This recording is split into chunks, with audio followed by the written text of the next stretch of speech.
Assalamualaikum warahmatullahi wabarakatuh. Thayyib. Kali ini kita kembali lagi ya di Pondok Fisika. Kali ini kita akan melanjutkan sesi selanjutnya dari arus dan tegangan bolak-balik ya.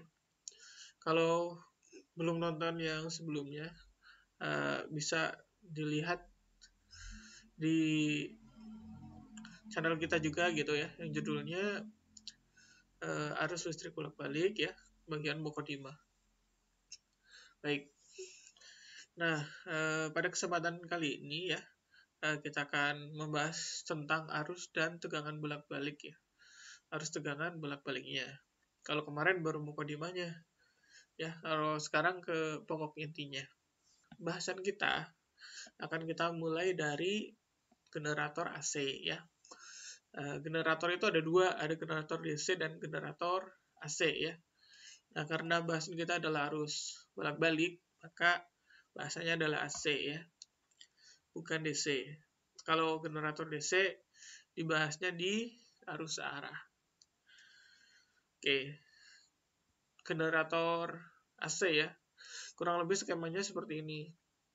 Ini ada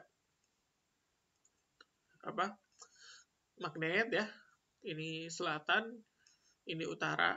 Kemudian ini ada pancuran air ya. Pancuran air ini berfungsi ya, atau berperan dia sebagai penggerak magnet ini nanti gitu.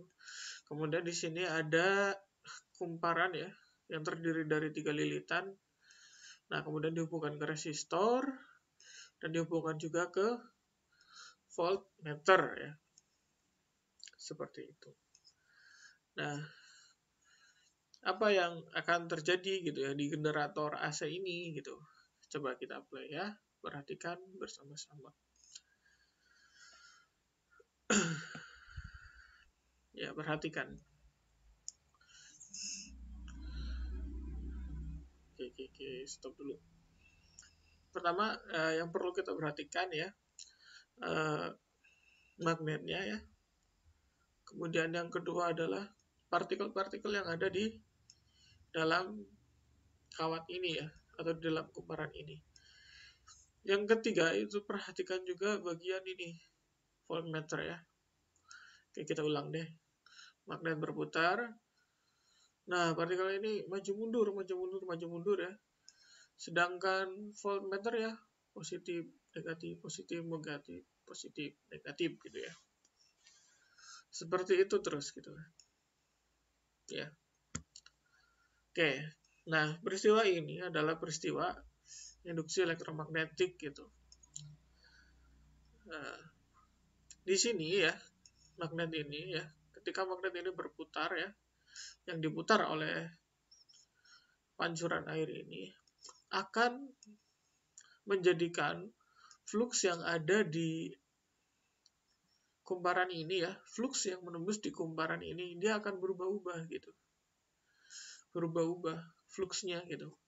Efek dari flux yang berubah-ubah itu gitu ya, maka akan timbullah yang namanya gerakan dari partikel-partikel ini ya.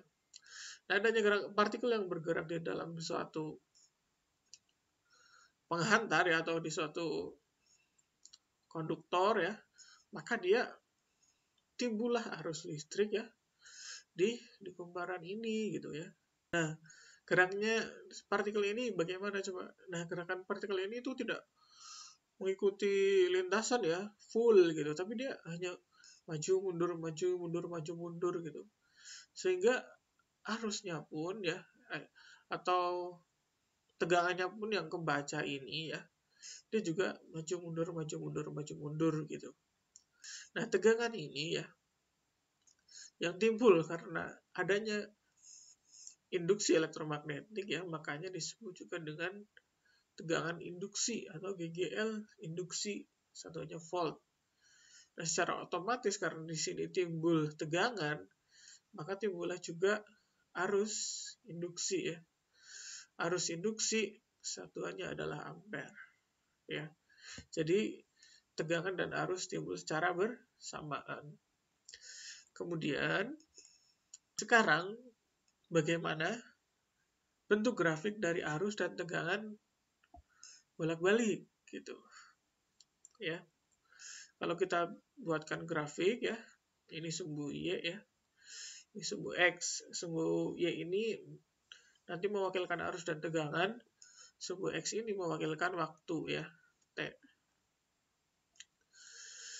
Ya. Nah, tegangannya ya akan membentuk grafik seperti ini. Naik, turun, naik, turun, naik, turun, naik, turun gitu ya. Dengan bersamaan V sama dengan Vmax sin omega T gitu. Ya. Dia membentuk persamaan yang sinusoidal gitu. Dia membentuk grafik yang sinusoidal. Ya.